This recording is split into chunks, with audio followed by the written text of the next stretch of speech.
Medina বা ইয়াত্রিব থেকে ১২ জন এসে মহানবী সাল্লাল্লাহু আলাইহি সাল্লামের সামনে আনুষ্ঠানিকভাবে কালেমা পাঠ করলেন। এরপর তারা রাসূলুল্লাহ সাল্লাল্লাহু আলাইহি সাল্লামের কাছে সাহায্য চাইলেন যেন তাদের সাথে কাউকে পাঠানো হয় যিনি ইয়াত্রিবে দাওয়াতের কাজ করবেন আর তাদেরকে ইসলামের শিক্ষা দিবেন। তাদের অনুরোধ শুনে মহানবী সাল্লাল্লাহু আলাইহি সাল্লাম তাদের সাথে মুসাব ইবনে উমাইর রাদিয়াল্লাহু তাআলা আনহুকে পাঠানোর সিদ্ধান্ত নিলেন। ইবনে উমাইর রাদিয়াল্লাহু তাআলা আনহু তাদের সাথে ইয়াত্রিবে গেলেন। কয়েক সপ্তাহ পরেই খবর আসলো ইয়াত্রিবে আরও ৪০ জন ইসলাম কবুল করেছেন। এরপর মহানবী সাল্লাল্লাহু আলাইহি সাল্লাম তাদের নির্দেশ দেন যেন তারা প্রতি শুক্রবার জুম্মার নামাজ আদায় করেন। মক্কায় তখনও প্রকাশ্যে জুম্মা বা কোনো নামাজ অথবা ইসলাম প্রচার নিষিদ্ধ ছিল, কিন্তু মদিনায় শুরু হলো জুম্মার নামাজ। মহানবী সাল্লাল্লাহু আলাইহি সাল্লামের নির্দেশে প্রথম জুম্মার খুতবা দেন মুসাব ইবনে উমাইর রাদিয়াল্লাহু তাআলা আনহু।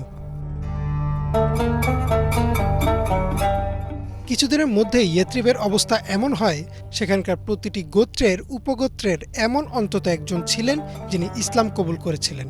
অর্থাৎ অনেকটা দলে দলে ইয়েত্রিবের মানুষ ইসলাম কবুল করা শুরু করেন, যদিও তখনও তারা মহানবী সাল্লাল্লাহু আলাইহি সাল্লামকে দেখেননি।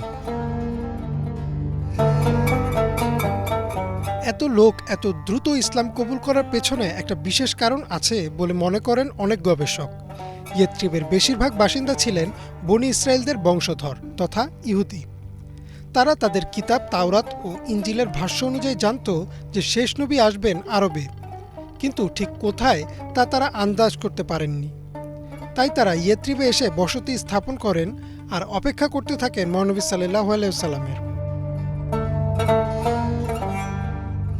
বনি ইসরায়েলদের মধ্যে আল্লাহ প্রতি যুগে যুগে একজন নবী বা রাসূল পাঠিয়েছেন। একজন নবী মারা যাওয়ার আগেই অন্য একজন দায়িত্ব গ্রহণ করতেন। তবে তাদের কাছে শেষ নবী এসেছিলেন ঈসা আলাইহিস সালাম। ঈসা আলাইহিস সালামের পরে প্রায় ৬০০ বছর কেটে গেছে, কোনো নবী আসেননি। তখন তারা বুঝতে পারে যে হয়তো শেষ নবী আসার সময় হয়ে গিয়েছে। ইয়েত্রিবে তখন ইহুদি ধর্মগুরুরা খুতবা দিতেন যে শেষ নবীর বৈশিষ্ট্য কেমন হবে। তাই ইয়েত্রিবের বাসিন্দারা যখন দেখল যে মক্কায় একজন লোক নিজেকে নবী দাবি করছেন, তিনি একটা কিতাব পাওয়ার কথা দাবি করছেন এবং সেই কিতাব আর তাওরাতের কথা মিলে যাচ্ছে, শুধু তাই না সেই নবীর সব বৈশিষ্ট্যও তাওরাতে বর্ণনার সাথে মিলে যাচ্ছে, তখন তারা দলে দলে মহানবী সাল্লাল্লাহু আলাইহি সাল্লামের অনুসরণ করা শুরু করেন আর ইসলাম কবুল করা শুরু করেন। ইমরান মাহমুদ, বাংলা ভিশন।